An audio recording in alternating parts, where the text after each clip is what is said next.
Hello everyone, welcome back to आपकी class. तो आप सभी लोगों का जो भी लोग क्लास 10th में हैं उनका और क्लास 9 से लेकर 12 तक का सबका टर्म वाइज सिलेबस सीबीएसई ने रिलीज कर दिया था आज ही।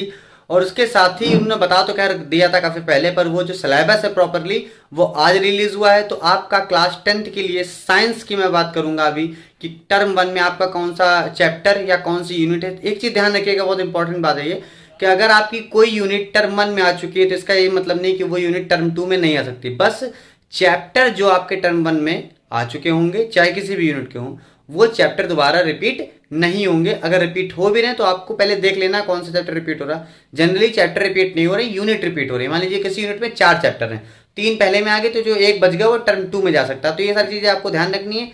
तो आपको अगर साइंस का जानना है तो अभी मैं स्क्रीन पे चलता हूँ, आपको बताता हूँ। तो दोस्तों जैसे कि आप देख रहे हैं यहाँ पर आपका कोर्स स्ट्रक्चर मैंने खोल दिया है क्लास 11th का। किस तरीके से क्या क्या होगा देखिए। सबसे पहले टर्म 1 में दिए गए 3 यूनिट नंबर 1, 2 एंड 3। और टर्म 2 में आपकी यूनिट है 1, 2, 3 को हटा दी गई पूरी तरीके से यूनिट टर्म 2 से 4th एंड 5th। यानी कि आपको ध्यान रखना है कि जब टर्म 1 की आप प्रिपरेशन कर रहे हैं तो आपको यूनिट नंबर 1, 2 एंड 3 और उसी के साथ साथ उन्हीं यूनिट में कौन कौन से चैप्टर आपको पढ़ना है। जैसे यूनिट नंबर 1 में चैप्टर 1, 2, 3 पढ़ना है और आपका वेटेज 16 मार्क्स का है। जबकि यूनिट नंबर 2 जब पढ़ेंगे तो उसमें सिर्फ वर्ल्ड ऑफ लिविंग चैप्टर जो है वो चैप्टर 6 है वो पढ़ना है। यानी कि 4th और 5th चैप्टर गायब हो गया यहाँ से। थर्ड यूनिट आपकी आ गई नेचुरल फिनोमिना, जो कि आपका चैप्टर 10 और 11 हो जाएगा। यहाँ पे वेटेज इसका 14 है। तो जो चैप्टर बच गए हैं वो अगले में आएंगे और हो सकता है यूनिट रिपीट भी हो जाए। जैसे यूनिट नंबर 1 में से 4th और 5th रिपीट होकर टर्म 2 में आएगा और 10 मार्क्स मिलेंगे उसके वेटेज जो होंगे। जबकि यूनिट नंबर 2 से चैप्टर नंबर 8 और 9 आएगा वर्ल्ड ऑफ लिविंग में से, इसका वेटेज 13 रहेगा। जबकि effects of current chapter 12 and 13 और नेचुरल रिसोर्सेज जो कि यूनिट नंबर 5 है चैप्टर 15 है और उसका इस चैप्टर मतलब टर्म में आएगा। तो यहाँ पे आप टर्म और प्लस चैप्टर भी देख सकते हैं, उनका वेटेज भी देख सकते हैं। अब देखिए पहला जब आप टर्म 1 दे रहे होंगे तो आपका जो थ्योरेटिकल पेपर होगा एमसीक्यू मान लो जिसको, वो आपका होगा 40 नंबर का, ठीक है।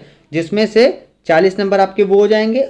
फिर आपका बारी आ जाएगी टर्म 2 की, 40 नंबर वहाँ पर भी ऐसे होंगे। तो आपके टर्म 1 एंड टर्म 2 में जो टोटल थ्योरी नंबर होंगे वो देखिए यहाँ पे 80 लिखे हुए हैं।